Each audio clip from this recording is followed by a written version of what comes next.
Good morning students. B Com second year की corporate accounting की class number 43 आज हम स्टार्ट कर रहे हैं। चैप्टर हम पढ़ रहे हैं अमालगमेशन ऑफ कंपनीज। इस चैप्टर में क्वेश्चन नंबर 5 तक पिछली क्लासेस में हमने सॉल्व किए। आज हम स्टार्ट करेंगे स्टूडेंट्स क्वेश्चन नंबर 6 से। तो सबसे पहले जो क्वेश्चन नंबर 6 हमारा बुक के अंदर गिवन है उस क्वेश्चन को हम देख लेते हैं। देखिए स्टूडेंट्स, क्वेश्चन के अंदर हमें ए लिमिटेड और बी लिमिटेड की बैलेंस शीट्स गिवन है। दोनों कंपनीज की कैपिटल, लाइबिलिटीज़, इस तरीके से सब कुछ गिवन है, एसेट्स गिवन है। ओके, क्वेश्चन आगे हमें बोल रहा है कि इस चिट्ठी की तिथि पर, यानी कि जिस डेट पे बैलेंस शीट बनी हुई है और डेट हमारी 31 March 2016, on the above balance sheet date दोनों कंपनियों ने एकीकरण, और जो कि क्रय के स्वभाव वाला होगा, यानी कि amalgamation in the nature of merger, nature of purchase करने तथा सी लिमिटेड के नाम से एक नई कंपनी की स्थापना करने का निश्चय किया, जो कि दोनों कंपनियों को निम्नलिखित शर्तों पर खरीदेगी। ए और बी दोनों कंपनियों का अमालगमेशन होगा in the nature of purchase, और सी लिमिटेड नाम से एक नई कंपनी बनने वाली है। ओके फाइन, हमारी नई कंपनी बनेगी और वो जो नई कंपनी है वो किन शर्तों पर इस बिजनेस को परचेज करने वाली है, वो शर्तें दे रखी है। फर्स्ट पॉइंट बताया है सी लिमिटेड की स्थापना 6 लाख रुपए की ऑथोराइज्ड कैपिटल के साथ की जाएगी, जो कि 10 रुपये वाले 10,000, 8% पूर्वाधिकार अंश और 10 रुपये वाले 50,000 इक्विटी अंश में विभाजित होगी, यानी कि 1 लाख की प्रेफरेंस शेयर कैपिटल, 1 लाख की इक्विटी शेयर कैपिटल। इस तरीके से 6 की टोटल ऑथोराइज्ड कैपिटल होगी किसकी, सी लिमिटेड की। चलिए okay, C limited A limited की समस्त संपत्तियों बैंक में रोकड़ को छोड़कर परंतु ख्याति को लेते हुए, मतलब कि सारी एसेट्स, लेकिन कैश एट बैंक नहीं लेगी लेकिन गुडविल लेगी। ओके फाइन, मतलब इंक्लूडिंग गुडविल, बट सिर्फ और सिर्फ एक एसेट है जो कि कैश एट बैंक है, उसको नहीं लेना। उसके अलावा समस्त संपत्तियों को 5,59,000 रुपये में खरीदेगी। ये 5,59,000 क्या हो गया स्टूडेंट्स, परचेज कंसिडरेशन। ठीक है, सीधा ही निकाल के दे दें, हमें कुछ करने की ज़रूरत नहीं। इसका निपटारा कैसे कर रहे हैं, तो इसका निपटारा है कि आप 1,09,000 रुपये तो कैश देंगे, नकद दिया जाएगा, और शेष राशि के लिए 10 रुपये वाले पूर्ण प्रदत्त इक्विटी अंश 12.5 के रेट पर इशू किए जाएंगे। तो हम निकालेंगे कि number of shares to be issue, कितने शेयर्स आप परचेज कंसिडरेशन के रूप में इशू करेंगे, इसकी कैलकुलेशन हम कर लेंगे। आगे देखिए, सी लिमिटेड बी लिमिटेड की समस्त संपत्तियाँ, यही सेम कंडीशन है कि except cash at bank but including goodwill. ठीक है, इनको 76,200 में खरीदेगी, जिसका निपटारा 1,200 रुपये नकद, 1,200 रुपये नकद में किया जाएगा, तथा शेष राशि के 10 रुपये वाले पूर्ण प्रदत्त इक्विटी अंश 12.5 रुपये प्रति अंश के हिसाब से निर्गमित किए जाएंगे। ओके फाइन, क्या हो रहा है, सेम उसी तरीके से है, बस अमाउंट्स अलग अलग है। यहाँ टोटल परचेज कंसिडरेशन 76,200, 1,200 कैश लेना, रिमेनिंग आपका शेयर्स में जाएगा। यहाँ पे हम नोट बना के देखेंगे number of shares to be issued. फिर दे रहे हैं सी लिमिटेड अपने समस्त पूर्वाधिकार अंश, सी लिमिटेड अपने समस्त पूर्वाधिकार अंश समूल्य पर तथा 6,000 इक्विटी अंश 12.5 प्रति अंश की दर पर जनता में निर्गमित करेगी, जिन पर समस्त राशि आवेदन के साथ दी होगी। ये नॉर्मल इशू ऑफ शेयर्स है। प्रेफरेंस शेयर्स भी इशू करिए सारे, मतलब कि पूरे के पूरे 10,000 प्रेफरेंस शेयर, और टोटल शेयर्स में से 6,000 इक्विटी शेयर 12.5 की रेट पर इशू हो रहे हैं। Preference share at par issue हो रहे हैं, equity share at a premium of ₹2.5 per share, इस तरीके से इशू हो रहे हैं। वो सारी की सारी राशि एप्लीकेशन के साथ है। ए लिमिटेड ने अपने पूर्वाधिकार अंशधारियों को प्रत्येक पूर्वाधिकार अंश के लिए 10 रुपये नकद भुगतान किया। देखिए, वेंडर कंपनी के पास अगर प्रेफरेंशियल कैपिटल हो तो उसको भी पेमेंट तो करनी ही है। ए लिमिटेड के पास है प्रेफरेंशियल कैपिटल 1 लाख रुपए की, बोल रहे हैं कि सभी को प्रति अंश 10 रुपये का भुगतान किया गया, और 10 रुपये वाले ही शेयर है, 10 रुपये का ही नकद भुगतान किया। चलिए अच्छी बात है। समापन व्यय इस प्रकार हुए, ए लिमिटेड का 1,000, बी लिमिटेड का 400। अब समापन व्यय तो हुए हैं, लेकिन ये हमें नहीं बोल रखा कि समापन व्यय का भुगतान सी लिमिटेड ने, यानी कि परचेजिंग कंपनी ने किया था। नॉर्मल ए लिमिटेड अपने लिक्विडेशन एक्सपेंसेस देगी, बी लिमिटेड अपने लिक्विडेशन एक्सपेंसेस का पेमेंट करेगी। बहुत सिंपल सी चीज़ है। सी लिमिटेड के प्रीलिमिनरी एक्सपेंसेस, जब कोई नई कंपनी का इनकॉर्पोरेशन होता है तो कुछ प्रीलिमिनरी एक्सपेंसेस तो होते ही है, वो थे सी लिमिटेड के 3,600। इसके अतिरिक्त सार्वजनिक निर्गमन पर उसने 4,750 रुपये के अभिगोपन कमीशन का और भुगतान किया गया।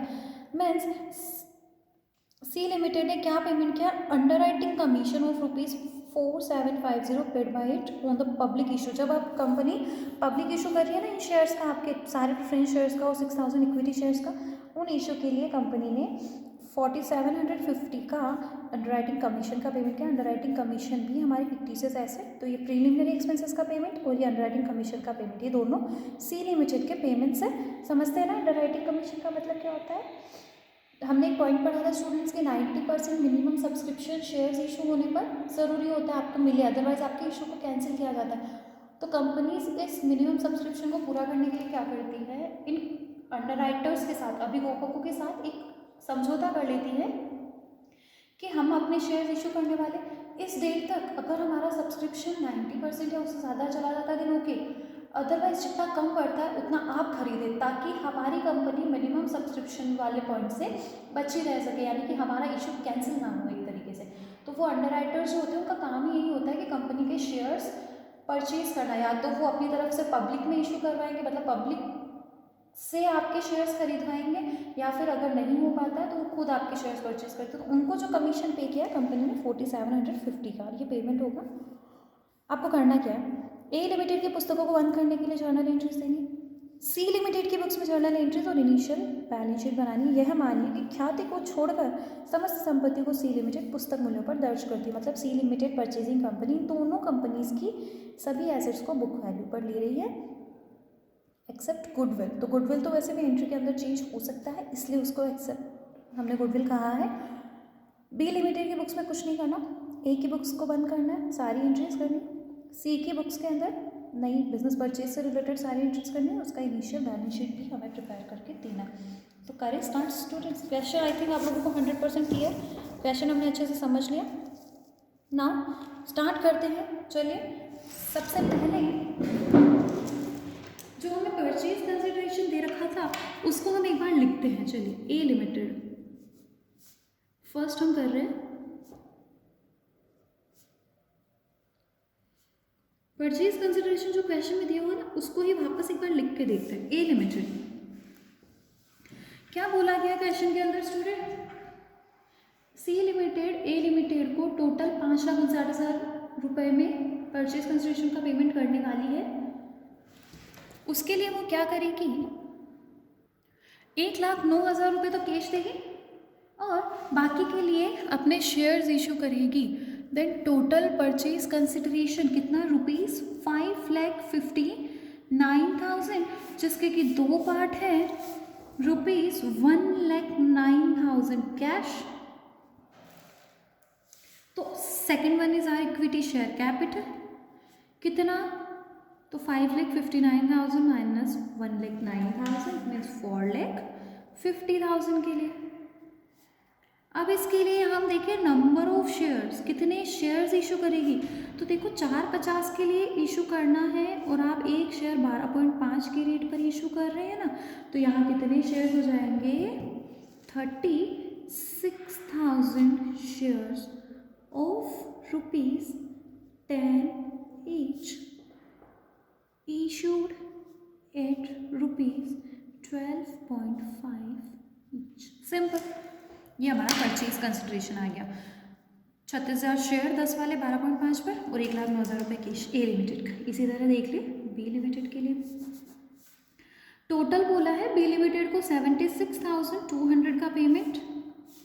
यहाँ भी दो चीज़ें बताई है, 1,200 रुपये कैश, रिमेनिंग शेयर्स में, और उसी तरीके से पेमेंट करना है कि 12.5 की रेट पर। देखिए स्टूडेंट्स कितना है, तो हमें क्वेश्चन के अंदर बोला है कि आपने 1,200 रुपये कैश देने हैं, तो बचे हुए ₹75,000 शेयर्स के रूप में देंगे। तो नंबर ऑफ शेयर्स देख लें यहाँ से हम कैसे, 75,000 के लिए पेमेंट करना है और एक शेयर आप इशू कर रहे 12.5 की रेट पर। कितने शेयर्स हो जाएंगे, 6,000। तो कैसे लिखेंगे, 6,000 equity shares of ₹10 each issued at ₹12.5 each। That's ये हमारे दोनों कंपनीज के परचेज कंसिडरेशन, ये ए लिमिटेड का और ये बी लिमिटेड का। अब हम एंट्री स्टार्ट करते हैं, अकाउंटिंग स्टार्ट करते हैं। चलिए सबसे पहले हम जर्नल एंट्रीज करें इन the books of A limited. हमें ए और सी लिमिटेड की बुक्स में ही एंट्रीज करनी है, इस चीज़ को ध्यान में रखना। हमें बी लिमिटेड की बुक्स के अंदर किसी भी तरीके की कोई एंट्री करने की नीड नहीं है। चलिए स्टूडेंट स्टार्ट करते हैं। इन the books of A limited हम अपनी जर्नल एंट्रीज करेंगे। वेंडर कंपनी है ना ए लिमिटेड, दो वेंडर कंपनीज है ए और बी, और परचेजिंग हमारी सी लिमिटेड। तो चलिए ए लिमिटेड वेंडर कंपनी की बुक्स में, तो वेंडर कंपनी की बुक्स में क्या किया जाता है स्टूडेंट्स, वेंडर कंपनी के सभी अकाउंट्स को क्लोज करते हैं। सभी अकाउंट्स, टोटल जितने भी अकाउंट्स हैं ना वेंडर कंपनी के अंदर, सारे अकाउंट्स को क्लोज करेंगे वन बाय वन। करें स्टार्ट। सबसे पहले उन सभी एसेट्स को जिन्हें की परचेजिंग कंपनी लेने को तैयार हुई है, हम ट्रांसफ़र कर देते हैं रियलाइजेशन अकाउंट के अंदर, और उन सभी लाइबिलिटीज़ को जिनको के परचेजिंग कंपनी लेने को तैयार हुई है उन्हें भी रियलाइजेशन में ट्रांसफ़र कर देंगे। क्वेश्चन बोल रहा है कि सारी एसेट्स लेंगे except goodwill, sorry except cash at bank, और लाइबिलिटीज़ तो सभी लेनी ही है। वेट, लाइबिलिटीज़ के लिए नहीं बोला गया, सॉरी स्टूडेंट्स, लाइबिलिटीज़ के लिए हमें कुछ नहीं बोला गया है। क्या बोला गया कि सी लिमिटेड ए लिमिटेड की समस्त संपत्तियों को 5,59,000 में खरीदेगी। That means C limited A limited की कोई भी लाइबिलिटी परचेज करने वाली नहीं है। तो लाइबिलिटीज़ नहीं, हम अपनी सारी एसेट्स को रियलाइजेशन में बंद कर देंगे, रियलाइजेशन में ट्रांसफर करके बंद करेंगे अकाउंट्स। देखिए ए लिमिटेड की क्या क्या एसेट्स गिवन है। ए लिमिटेड में लैंड एंड बिल्डिंग है, प्लांट एंड मशीनरी है, पेटेंट राइट्स है, स्टॉक है, डेटर्स है। चलिए ठीक है, कैश लेना ही नहीं है। एसेट्स डेबिट बैलेंस के साथ होती है। अकाउंट क्लोज करने के लिए एसेट्स को किया जाएगा क्रेडिट, और डेबिट हो जाएगा क्या, रियलाइजेशन अकाउंट। तो एंट्री क्या होगी, रियलाइजेशन अकाउंट तो होगा डेबिट, अमाउंट टोटल करके लास्ट में लिखेंगे। 2 1 बाय 1 एसेट लिखते जाए। Land and buildings account short में लिख रही हूँ मैं, land and buildings 1,20,000। 2 plant and machinery account, plant and machinery है 3,10,000। फिर ए लिमिटेड के एसेट्स में पेटेंट राइट्स है 2 patent rights account, patent rights है इनके 40,000। चलिए ठीक है। स्टॉक है 70,000, 2 स्टॉक 70,000। डेटर्स भी है यहाँ पर स्टूडेंट्स, देखिए डेटर्स कितना, डेटर्स है 16,000। ओके फाइन, सारी एसेट्स लिख दी। कैश एट बैंक को लेना नहीं है, क्योंकि ये कैश एट बैंक जो है वो रियलाइजेशन में ट्रांसफ़र हम इसलिए नहीं कर सकते क्योंकि हमारी परचेजिंग कंपनी उसे लेने के लिए तैयार नहीं हुई है। और जो एसेट्स और जो लाइबिलिटीज़ परचेजिंग कंपनी परचेज करती है सिर्फ उन्हीं को रियलाइजेशन के अंदर ट्रांसफ़र किया जाएगा। इन सब की कर लेते हैं टोटल 120, 310, 40, 70, 16,000। तो ये हमारा होता है 5,56,000। ये एंट्री हमारी कंप्लीट। समझ में आई। जो एसेट्स परचेजिंग कंपनी ने ली वो सारी एसेट्स हमने ट्रांसफ़र कर दी। सेकेंड एंट्री होती है क्रेता कंपनी द्वारा ली गई दायित्वों को हम रियलाइजेशन अकाउंट में ट्रांसफ़र करते हैं, लेकिन यहाँ पर परचेजिंग कंपनी ने किसी भी लाइबिलिटी को खरीदना तय नहीं किया है। देखो अगर amalgamation the nature of merger होता तो हम मान लेते कि सारी एसेट्स लाइबिलिटीज़ ले रही है, लेकिन जब amalgamation in the nature of purchase है तो जब तक नहीं बोला जाए कि उन्होंने लाइबिलिटीज़ ली हम नहीं मान सकते हैं। उन्होंने सिर्फ एसेट्स के लिए बोला है तो हमने सिर्फ एसेट्स को माना। चलिए फिर एंट्री करते हैं हम, क्रेता कंपनी द्वारा नहीं लिए गए एसेट्स को बेचे और नहीं लिए गए लाइबिलिटीज़ का पेमेंट करे। तो उन्होंने सिर्फ एक ही एसेट नहीं लिया, goodwill, sorry cash at bank. Cash को कौन मार्केट में बेच सकता है, बेचने की नीड नहीं। लाइबिलिटीज़ में हमारे पास क्रेडिटर्स थे, लेकिन हमारी परचेजिंग कंपनी ने क्रेडिटर्स को नहीं लिया तो उन्हें हमें खुद पेमेंट करना पड़ेगा। पेमेंट करने के लिए एंट्री, तो क्रेडिटर्स को पेमेंट की एंट्री तो बहुत सिंपल, मुझे समझाने की ज़रूरत नहीं है ना। Creditors account debit to bank account, 10,000 के क्रेडिटर्स 10,000 उनको पे कर दो, दैट्स ऑल। अब इसके बाद हम एंट्री करते हैं परचेज कंसिडरेशन से रिलेटेड। परचेज कंसिडरेशन ड्यू कर देते हैं। परचेज कंसिडरेशन कौन देगी? सी लिमिटेड परचेजिंग कंपनी को बनाए अपना debtor, C limited account debit to realisation account. ध्यान देना स्टूडेंट, हम परचेज कंसिडरेशन रियलाइजेशन अकाउंट के थ्रू ही ड्यू करेंगे, हमेशा करते आए हैं अभी तक। हम क्या करते हैं, परचेज कंसिडरेशन को रियलाइजेशन अकाउंट के थ्रू ड्यू कर देते हैं। तो परचेज कंसिडरेशन हमने ड्यू कर दिया। ए लिमिटेड का परचेज कंसिडरेशन है कितना? तो ए लिमिटेड का परचेज कंसिडरेशन हमें दे रखा है 5,59,000। डन। अब इसके बाद वेंडर कंपनी क्या करती है, इसके बाद हम यहाँ साथ के साथ एंट्री करते हैं परचेज कंसिडरेशन को रिसीव करने की। आपको कैसे मिलने वाला है परचेज कंसिडरेशन, तो वो हमने नोट बना के लिखा ही है। हमने जब फर्स्ट काम किया है इस क्वेश्चन के अंदर यही किया है कि परचेज कंसिडरेशन को हमने शो किया है कैसे रिसीव होगा। 1,09,000 in cash, 40,50,000 in share capital. Correct. तो यहाँ हम लिखते हैं बैंक अकाउंट डेबिट, बैंक या कैश, बैंक के थ्रू ही कर लेते हैं। 1,09,000 equity shares in C limited. C limited में आपको इक्विटी शेयर्स मिलने हैं कितने के? 4,50,000। इस चीज़ को ध्यान में नहीं रखे कि उन्होंने तो सिर्फ 36,000 शेयर्स इशू करने हैं प्रीमियम पर। वो प्रीमियम पर है, डिस्काउंट पर है, वो सब कुछ परचेजिंग कंपनी का केस है। यहाँ इनको तो 450 के लिए शेयर्स इशू हो रहे हैं, मतलब 4,50,000 के शेयर मिल गए to C limited account. C limited का अकाउंट हम वापस क्लोज कर देना है। हमने उनको पहले डेटर बनाया, रिसीव हो गया, दैट्स ऑल, खत्म बात। अब इसके बाद नेक्स्ट हम करेंगे स्टूडेंट्स हमारी लिक्विडेशन एक्सपेंसेस से रिलेटेड एंट्री। देखिए लिक्विडेशन एक्सपेंसेस दे रखे हैं ए लिमिटेड के 1,000 रुपये, पेमेंट कर दो, सिंपल सा। Realisation account debit to bank, यही एंट्री होती है ना लिक्विडेशन एक्सपेंसेस की। कोई भी खर्चा अब कौन से अकाउंट से जाएगा? रियलाइजेशन अकाउंट से 1,000 रुपये के ए लिमिटेड के लिक्विडेशन एक्सपेंसेस पे हो गए। अब डिवेंचर्स वगैरह का कुछ अलग केस है नहीं। अब आते हैं हमारे प्रेफरेंस शेयर होल्डर्स। तो अब हमें क्या करना है, प्रेफरेंस शेयर होल्डर से रिलेटेड अमाउंट को उनके अकाउंट्स के ट्रांसफ़र करने हैं। तो हमारे पास सिर्फ प्रेफरेंशियल कैपिटल है, ट्रांसफ़र कर दें। 8% preference share capital account debit, capital को करना है कैंसिल। 1,00,000 रुपए की preference share capital.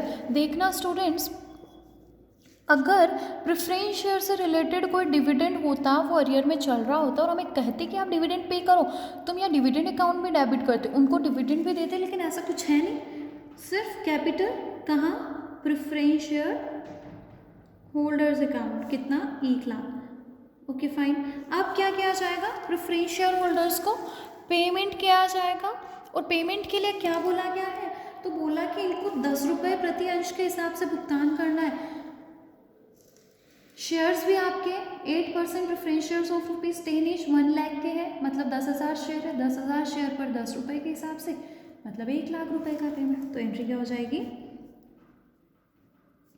Preference share holders account debit 1,00,000 उनको देना है ना, उनका टोटल क्लेम भी 1,00,000 ही बन रहा है और आप उनको 1,00,000 का पेमेंट भी कर रहे हैं। कोई डिफरेंस नहीं। अगर इस एंट्री में कोई डिफरेंस आता है, कम ज़्यादा पेमेंट होता है, तो वो रियलाइजेशन में जाता है, लेकिन यहाँ ऐसा कुछ नहीं है। ये हमारे प्रेफरेंस शेयर से रिलेटेड काम कंप्लीट। अब हम आगे चलते हैं। अब आते हैं हमारे इक्विटी शेयर होल्डर्स। करें स्टार्ट। इक्विटी शेयर होल्डर्स से रिलेटेड अमाउंट्स ट्रांसफ़र होगी इक्विटी शेयर होल्डर्स के अकाउंट के अंदर। क्या क्या अमाउंट्स है देखिए। इक्विटी शेयर कैपिटल है, कुछ रिजर्व्स है, रिजर्व्स में जनरल रिजर्व है और P&L अकाउंट है। इन सबको एक ही एंट्री से हम क्या कर दें, इक्विटी शेयर होल्डर के अकाउंट्स के अंदर ट्रांसफ़र कर दें। एंट्री कैसे करेंगे?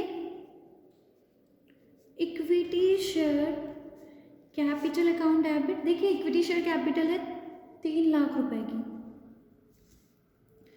General reserve account debit 1,60,000। Profit and loss account debit 18,000। बस यही है reserves to equity share holders account, और इक्विटी शेयर होल्डर्स में टोटल ट्रांसफर कितना हो गया 4,78,000। क्लियर? समझ में आई चीज़ सबको किस तरीके से हमने ये एंट्री करी। अब इसके बाद अगर कोई फिक्टिशियस एसेट होती है उसे ट्रांसफर करते, बट ऐसा कुछ तो इस क्वेश्चन के अंदर हमें दिया हुआ है नहीं कि लिमिटेड के पास कोई फिक्टिशियस एसेट नहीं। अब हमारा काम रहता है फाइनल रियलाइजेशन अकाउंट को क्लोज करके इक्विटी शेयर होल्डर्स को पेमेंट कर दो, दैट्स ऑल। तो अब रियलाइजेशन देखते हैं, यहाँ डेबिट हुआ, यहाँ क्रेडिट हुआ, यहाँ फिर डेबिट हुआ। नेट बैलेंस देख लेते हैं तो 5,57,000 से तो ये डेबिट हुआ है, 5,59,000 से क्रेडिट हुआ। बहुत सिंपल है, इसमें मुंह से ही एंटर कर सकते हैं, कैलकुलेटर की भी नीड नहीं है। तो 557 से डेबिट, 559 से क्रेडिट, मीन्स क्रेडिट बैलेंस बचा, क्रेडिट बैलेंस बचा मीन्स प्रॉफिट, प्रॉफिट हो चाहे लॉस, रियलाइजेशन अकाउंट का बैलेंस इक्विटी शेयर होल्डर्स के अकाउंट में ट्रांसफर होगा। क्रेडिट बैलेंस बचा है, क्लोज करने के लिए कर दो debit, realisation account debit to equity share holders, और क्योंकि प्रॉफिट है इसीलिए इक्विटी शेयर होल्डर्स का अकाउंट क्रेडिट हो रहा है। अगर कोई लॉस होता है तो इक्विटी शेयर होल्डर्स के अकाउंट क्या हो जाते हैं, डेबिट हो जाता है। तो इसकी एंट्री हो गई रियलाइजेशन का बैलेंस ट्रांसफर करने की। एंड देन फाइनल एंट्री करनी है हमें इक्विटी शेयर होल्डर्स को पेमेंट करने की। तो मैंने कहा था इस एंट्री के अंदर आपको बैलेंस लिखने हैं सारे अकाउंट्स के, बस एंट्री करो equity share holders account debit. देखो इक्विटी शेयर होल्डर्स का कितना बैलेंस, कहाँ कहाँ नाम है, यहाँ आया था 478 से एक क्रेडिट किया, 2000 से एक क्रेडिट किया। हमने क्या किया, इक्विटी शेयर होल्डर्स के अकाउंट को 2 बार क्रेडिट किया है, 478 से एक, 2000 से एक, ये हो गया हमारा 4,80,000। इसके अलावा कहीं कोई नाम नहीं है इक्विटी शेयर होल्डर्स का। अब इनको पेमेंट करना है तो पेमेंट 2 चीज़ों में होगा, कुछ कंसिडरेशन आपको कैश मिला था तो 2 बैंक, कुछ आपको नई कंपनी में इक्विटी शेयर्स मिले थे तो 2 equity shares in C limited. और अगर देखा जाए तो इस टाइम बुक के अंदर इन 2 के अलावा अब कोई तीसरा अकाउंट खुला हुआ भी नहीं है। Equity share holders account debit करके हमने क्लोज किया। अब अगर हम देखें रियलाइजेशन बंद हो चुका, ये सारे बंद, क्रेडिटर्स बंद, बैंक में बैलेंस है, सी लिमिटेड बंद, equity shares in C limited इसमें कुछ बैलेंस है, बाकी सारे अकाउंट्स क्लोज हो चुके हैं। तो अब हम बैलेंस देखें, equity shares in C limited कितना है 4,50,000। बैंक का बैलेंस चेक करते हैं। चलो बैंक में देखिए हमारे पास कितना बैलेंस था। हम चाहे तो इस बैंक अकाउंट का एक वर्किंग नोट भी बना सकते हैं और चाहे तो बैंक अकाउंट ही बनाकर हम इसकी कैलकुलेशन शो कर सकते हैं। तो यहाँ हम क्या करें, वर्किंग नोट की तरह से बैंक अकाउंट बना लें या फिर कैलकुलेशंस को भी शो कर सकते हैं, opening balance plus received minus paid, इस तरीके से। ठीक है, बैंक अकाउंट बना लें, ज़्यादा ईजी है वैसे। To balance BT, debit balance के साथ है आपका बैंक अकाउंट 32,000। अब जहाँ जहाँ बैंक अकाउंट डेबिट क्रेडिट जो हुआ उसकी एंट्री करते जाओ सिंपल सी अकाउंट के अंदर। यहाँ कुछ नहीं, यहाँ हमने क्रेडिटर्स को पेमेंट किया, यहाँ लिख देंगे हम बाय क्रेडिटर्स, पेमेंट हुआ 10,000, चलिए ठीक है। फिर यहाँ कैश आया है bank to C limited account, यहाँ लिखते टू सी लिमिटेड, कितना आया कैश 1,09,000। यहाँ हमने पेमेंट किया बाय रियलाइजेशन, लिख दे यहाँ पर लिक्विडेशन एक्सपेंसेस ऑफ 1,000 पेड। फिर प्रेफरेंशियल होल्डर्स को भी पेमेंट किया by preferential holders, amount paid 1 lakh. Okay, आगे देखें, बस यही सारी एंट्रीज थी हमारी बैंक अकाउंट से रिलेटेड। तो हमने क्या किया, बैंक अकाउंट ही बना दिया। चाहे तो हम अकाउंट बनाने की जगह पर नोट बना के भी स्टेटमेंट वाइज भी शो कर सकते हैं। अकाउंट बनाना ज़्यादा इजी रहता है। बैलेंस निकाल लेते हैं, जो भी बैलेंस बच रहा है वो किसको पे होगा, इक्विटी शेयर होल्डर्स को। तो यहाँ एंट्री आएगी बाय इक्विटी शेयर होल्डर्स और इसके अंदर लिख दो बैलेंस। तो ये 141 आ रहा है, ये 30,000। देखिए एंट्री बराबर हो गई। मैंने कहा था ना इस एंट्री के बाद किसी अकाउंट में कोई बैलेंस बचेगा ही नहीं, और ये हमारी वेंडर कंपनी की बुक के अंदर सारी जर्नल एंट्रीज फिनिश। समझ में आई एंट्री स्टूडेंट्स? तो ये हमारा जो क्वेश्चन था उसका एक पार्ट कंप्लीट। ए लिमिटेड के बुक्स को बंद करने के लिए हमें करनी थी जर्नल एंट्रीज जो हमने कर दी। अब चलिए अब हम करते हैं सी लिमिटेड के बुक्स के अंदर जर्नल एंट्रीज और उसके बाद सी लिमिटेड की इनिशियल बैलेंस शीट बनाएंगे। देखिए सी लिमिटेड हमारी परचेजिंग कंपनी है ना, तो परचेजिंग कंपनी की बुक्स के अंदर एंट्रीज करनी है in the books of C limited. अब सी लिमिटेड जो है वो ए और बी दोनों ही कंपनीज के बिजनेस को परचेज करने वाली है सी लिमिटेड, तो दोनों ही बिजनेस के लिए हमें एंट्रीज करनी पड़ेगी। पहले हम परचेज करते हैं बिजनेस ऑफ ए लिमिटेड, करें एंट्री। सबसे पहले फर्स्ट एंट्री हम करेंगे ए लिमिटेड का बिजनेस परचेज करने के लिए। ए लिमिटेड की जो जो एसेट्स उन्होंने लेना था क्या, वो बोला था कि बुक वैल्यू पर, अच्छी बात है। Land and building account debit 1,20,000 book value पर ही रिकॉर्ड करना है। Plant and machinery account debit 3,10,000 fine. इसके बाद ए लिमिटेड की एसेट्स में से पेटेंट राइट्स है इनके पास, तो चलिए पेटेंट राइट्स भी हम लिख देते हैं।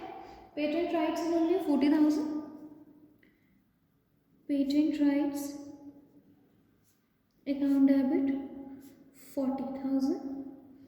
इसके बाद ए लिमिटेड की स्टॉक है, स्टॉक 70,000, चलिए लिखते हैं स्टॉक अकाउंट डेबिट 70,000। डेटर्स भी है जिनको लेना तय किया था, लिख देते हैं debtors account debit, debtors of ₹16,000, cash at bank आपने नहीं लिया था। इसके बाद क्रेडिट साइड पे तो इन्होंने कोई भी लाइबिलिटी लेना तय नहीं किया, किसी भी तरीके की लाइबिलिटी नहीं ली गई है, तो सिर्फ और सिर्फ यहाँ परचेज कंसिडरेशन आएगा to liquidators of A limited account. कितना देना तय किया, 5,59,000। डिफरेंस देख लीजिए स्टूडेंट्स, एंट्री के अंदर कुछ हो तो वो या तो गुडविल या तो कैपिटल रिजर्व, और नहीं हो तो इट्स ओके। चलिए टोटल कर लें, 120, 310, 40, 70, 60, ये आता है 5,56,000। बिल्कुल डिफरेंस है, 3,000 इस तरफ कम है और इस तरफ कम है, मतलब एक नया अकाउंट कौन सा आएगा, गुडविल के नाम से। तो ये बैलेंसिंग फिगर में हमने 3,000 गुडविल लिख लिया। समझ में आया बैलेंस में कैसे गुडविल आता है या कैपिटल। अगर इधर ज़्यादा होता ना अभी तो हम यहाँ 2 कैपिटल रिजर्व लिख देते।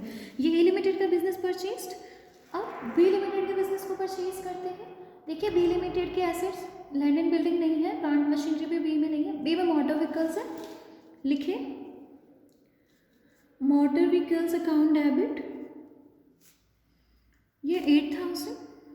लाइबिलिटी तो इन्होंने बी की भी कोई नहीं ली है। फर्नीचर अकाउंट डेबिट ये है 5,000। गुडविल 14,000 है। एक बार हम ऐसा करते हैं कि गुडविल में अमाउंट ना लिखें, हो सकता है कम ज़्यादा करनी पड़े, या फिर कैपिटल रिजर्व आए तो गुडविल को हटाना भी पड़ सकता है। स्टॉक है 47,800, लिख देते हैं। डेटर्स भी इन्होंने लिए हैं, बी लिमिटेड की सारी एसेट्स लिए कैश को छोड़ के। डेटर्स अकाउंट डेबिट, डेटर्स है 12,402। अब ध्यान दीजिए यहाँ पे कोई लाइबिलिटी है नहीं, तो सिर्फ और सिर्फ परचेज कंसिडरेशन को लिखा जाएगा सेम लैंग्वेज में, to liquidators of B limited account, और परचेज कंसिडरेशन तय हुआ 76,200 का। डिफरेंस देखिए स्टूडेंट्स, अकाउंट के अंदर 8,000 plus 5,000 plus 47,800 plus 12,400।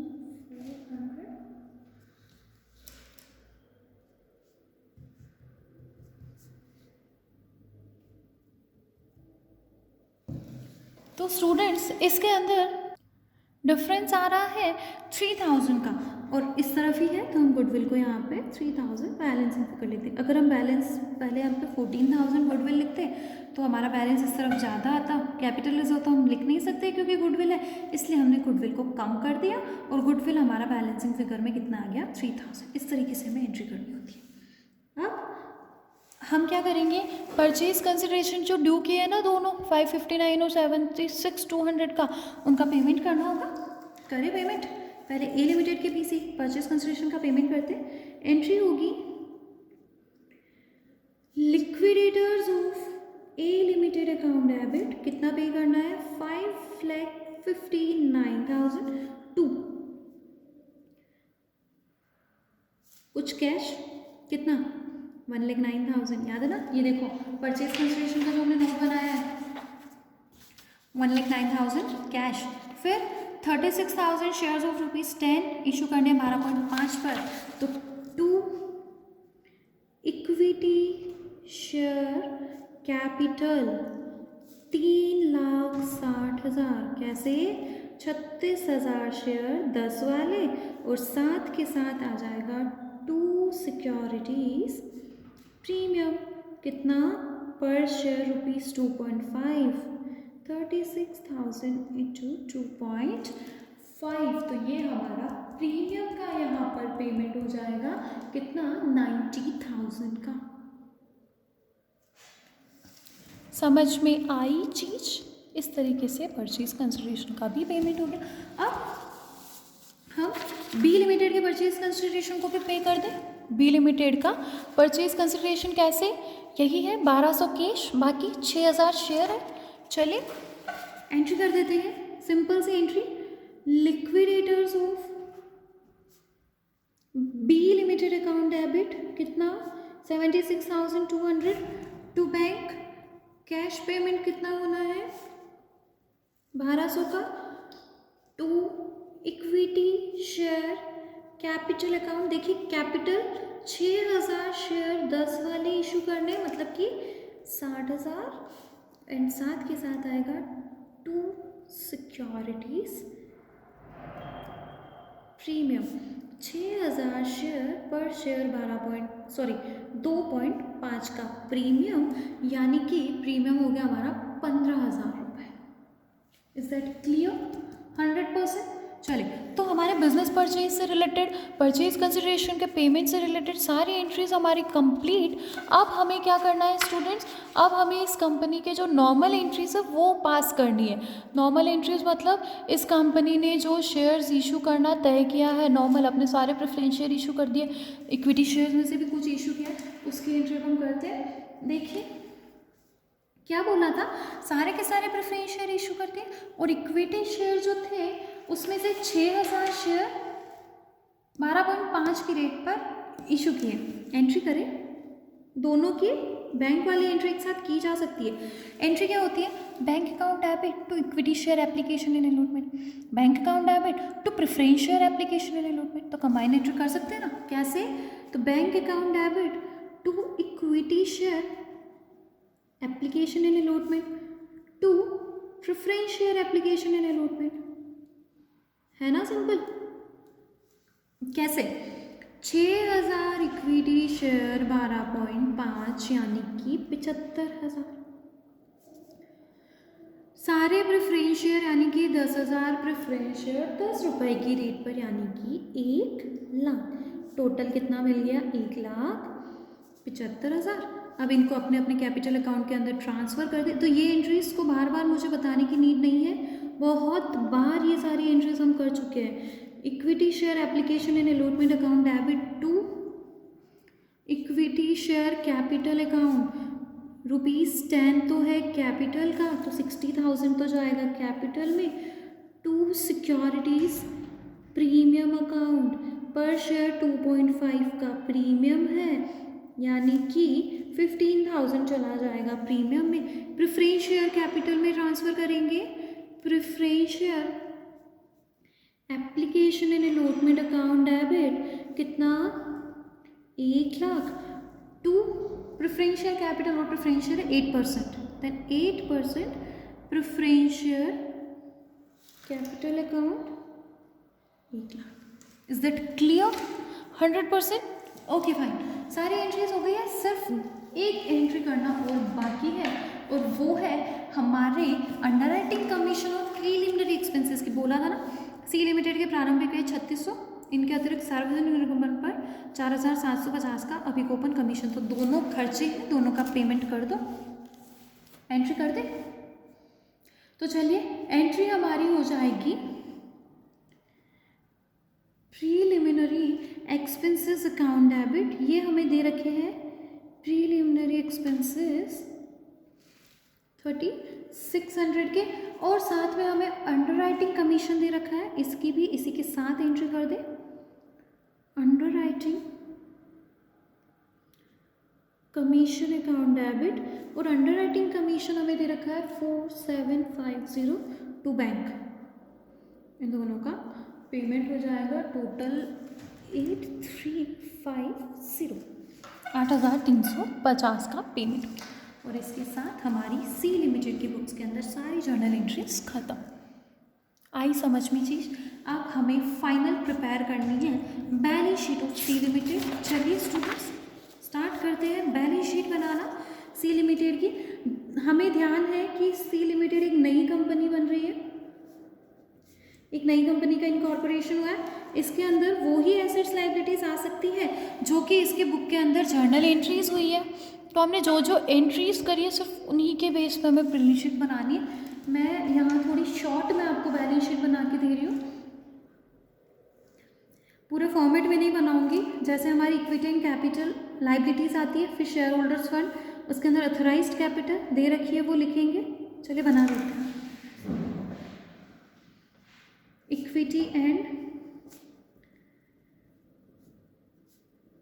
Liabilities, first share holders funds, इसके अंदर हमारा फर्स्ट ए पॉइंट आता है शेयर कैपिटल, जिसमें पहले ऑथराइज्ड कैपिटल लिखी जाती है। तो ऑथराइज्ड की इंफॉर्मेशन हमारे पास है, क्या बोला था कि 10,000 8% preference shares of ₹10 each and 50,000 equity shares of ₹10 each। और इस तरीके से आपकी टोटल कैपिटल आई थी ये 1 लाख, ये 5 लाख, टोटल ऑथराइज्ड 6 लाख की। और यहाँ एक बार बंद कर देते हैं। ओके, अब लिखते हैं हम issued and subscribed capital, issued and subscribed क्या क्या है स्टूडेंट्स? तो देखें आपने कितना कितना इशू किया। तो आपने कुछ तो परचेज कंसिडरेशन के रूप में इशू किया, कितना? तो हमने इशू किए हैं 36,000 शेयर्स, तो ए लिमिटेड को 6,000 शेयर्स, बी लिमिटेड को, दैट मीन्स टोटल 42,000 शेयर्स आपने ये इशू कर दिया। लिख दें?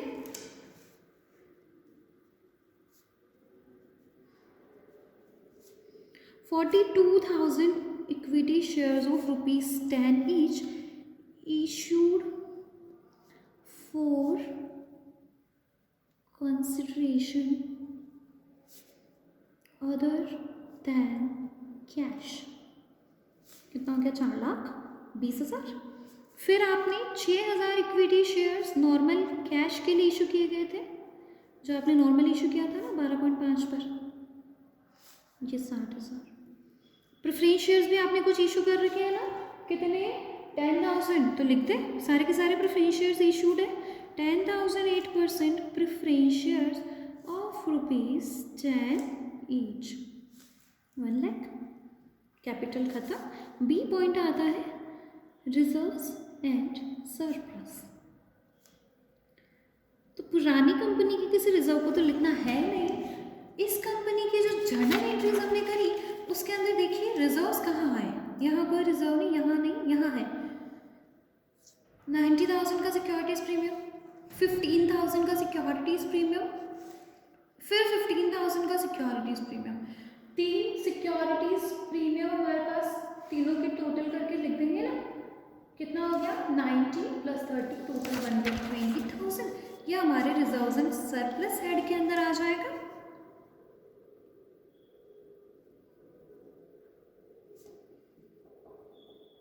$1,20,000। सिंपल, क्लियर, समझ में आ गई चीज? चलिए आगे देखते हैं। रिजर्व्स के बाद नेक्स्ट नॉन करंट लायबिलिटीज होती है और करंट लायबिलिटीज होती है। तो वैसे कोई भी लायबिलिटियाँ हैं नहीं, लेकिन लिखेंगे एक बार जस्ट फॉर्मेट के हिसाब से। नॉन करंट लायबिलिटीज निल और करंट लायबिलिटीज भी निल। कोई करंट नॉन करंट कोई लाइबिलिटी यहाँ पे अवेलेबल ही नहीं है, क्योंकि कोई लाइबिलिटी इन्होंने परचेज ही नहीं की। नील नील। और ये हमारी बैलेंस शीट की लाइबिलिटी साइड प्रिपेयर्ड। समझ में आई? देखो 7 लाख रुपए बैलेंस शीट की टोटल। ये तो हुई स्टूडेंट्स लाइबिलिटी साइड कंप्लीट। अब हम बनाएंगे अपनी बैलेंस शीट एसेट साइड। करें स्टार्ट? तो सी लिमिटेड की एसेट साइड की बैलेंस शीट अब हम प्रिपेयर करते हैं। चलिए सेकंड एसेट्स हम लिखते हैं यहाँ पे। जो एसेट्स इन्होंने परचेज करी है उन एसेट्स को रिकॉर्ड किया जाएगा। जिन जिन वैल्यूज़ पर परचेज किए उन वैल्यूज़ पर देखिए जो एसेट्स परचेज करी है वो यहाँ हमने एंट्रीज के अंदर डेबिट कर रखी है। इन एंट्रीज को ही बेस बना के अब हम यहाँ अकाउंटिंग करेंगे। सबसे पहले एसेट्स में फर्स्ट लिखी जाती है नॉन करंट एसेट्स। देखें नॉन करंट में भी a tangible fixed assets. A limited से परचेज किया land and building 1,20,000। Plant and machinery 3,10,000। B limited से हमने मोटर व्हीकल्स, हाँ मोटर व्हीकल्स बी लिमिटेड के बिल्कुल कितने गए ये हुए थे हमारे 8। प्लांट एंड मशीनरी थी 3,10,000, मोटर व्हीकल्स 8,000। इसके बाद बी लिमिटेड से ही फर्नीचर भी था, फर्नीचर हमारा था 5,000। चलिए तो नॉन करेंट एसेट्स उसके अंदर टेंजिबल फिक्स एसेट्स तो चारों लिख लिए हमने। बी पॉइंट्स में आएंगी, बी पॉइंट्स में आएंगी इंटेंजिबल फिक्स्ड एसेट। लिखे गुडविल, पेटेंट, कॉपीराइट, ट्रेडमार्क ये सब होता है ना। हमारे पास दो है, पेटेंट्स और गुडविल है। पेटेंट्स हमने परचेज किया ए लिमिटेड के पेटेंट राइट्स, अमाउंट थी 40,000। गुडविल तो देखिए ए लिमिटेड के बिजनेस परचेज से 3,000 गुडविल है। बी लिमिटेड के बिजनेस परचेज में भी बैलेंस में 3,000 के goodwill, total 6,000 goodwill. Goodwill 6,000 clear. अब सी पॉइंट आते हैं अदर नॉन करंट एसेट्स, जिसके अंदर अमालगमेशन एडजस्टमेंट होता तो वो आता है, अदरवाइज फिक्टिशियस एसेट्स लिखी जाती है। और बिल्कुल सी लिमिटेड की 2 फिक्टिशियस एसेट है, प्रीलिमिनरी एक्सपेंसेस और अंडरराइटिंग कमीशन। लिखते preliminary expenses and second one is underwriting commission. ये 3,600, ये 4,750 नॉन करंट एसेट्स खत्म। सेकंड पॉइंट पे लिखते हैं करंट एसेट्स। करंट एसेट्स सारी एक साथ लिखेंगे जो हमें दे रखी है। देखिए हमें इंफॉर्मेशन है करंट एसेट्स के अंदर। सबसे पहले स्टॉक, दोनों कंपनीज ए और बी ऐड करके लिखेंगे 16,000 प्लस 47,800। सॉरी स्टॉक 70,000 है, 70,000 प्लस 47,800 1,17,800। फिर डेटर्स, दोनों कंपनी के डेटर्स एड होके आ जाएंगे। देखिए 3,000 और 12,000, 16,000 और 12,400, टोटल 28,400। फाइनल आएगा कैश एट बैंक। इसके लिए हमें बैलेंस देखना है सी लिमिटेड के बैंक अकाउंट के अंदर। देखिए हम इन एंट्रीज पे ही ध्यान दें, क्योंकि एंट्रीज ही है जिससे सी लिमिटेड की बैलेंस शीट बन रही है। कोई बैंक नहीं, कोई बैंक नहीं, यहाँ से तो बैंक क्रेडिट होने की एंट्री है। पैसा आपके पास आया है, यहाँ देखिए 1,75,000, सिर्फ यहीं पर से आपकी इनकम है।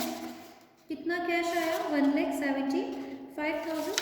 उसमें से आपने 1,09,000 का एक पेमेंट किया, 1,200 का एक पेमेंट किया और 8,350 का एक पेमेंट किया। तो लिख ले 1,09,000 ए लिमिटेड को पे हुआ, 1,200 बी लिमिटेड को पे हुआ और 8350 के आपने अपने प्रिलिमिनरी एक्सपेंसेस और अंडरराइटिंग कमीशन पे आउट कर दिए।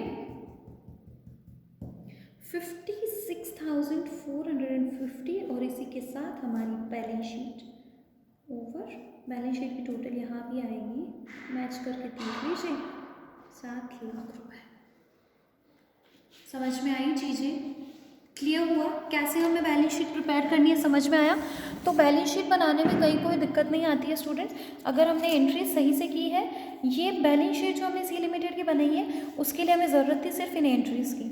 अगर ये एंट्रीज बिल्कुल 100% सही हो रखी है तो बैलेंस शीट भी बन जाएगी और बैलेंस शीट की टोटल भी मैच हो जाएगी। हमने इन्हीं एंट्री से बेस बनाया, एसेट्स भी यही सारी लिखी, बैंक का बैलेंस भी यहीं से निकाला, कैपिटल भी हम देखें तो हमने यहीं से लिखी है, टोटल हमारी फिक्टिशियस एसेट, सिक्योरिटीज़, प्रीमियम सब कुछ यहीं से लिखा गया।